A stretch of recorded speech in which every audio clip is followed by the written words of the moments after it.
Welcome. In front of me is a Samsung Galaxy A24, and today I'll show you how you can insert SIM card into this phone.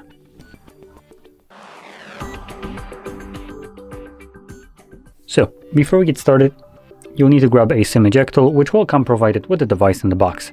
But if you can't find it, you could use a paper clip, straighten out one of the ends, and it should work just as well.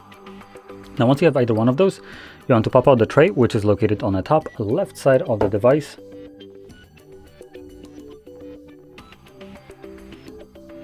I was just getting a look at the tray being a little bit damaged, but whatever.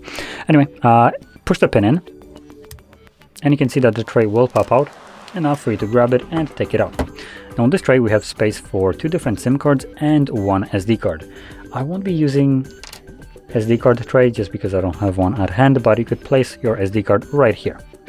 And when it comes down to SIM cards, you can place 2 of them, and it doesn't matter which tray you occupy when you're placing just one, so you can use this one or this one. And once the cards are on the tray, carefully insert it back into your device, and the cards should start working right away. So as you can see, this one tells me to put in the SIM card pin to unlock it. So obviously the card is working. Now with that being said, hopefully you found this very helpful, and if you did, don't forget to smash like, subscribe, and thanks for watching.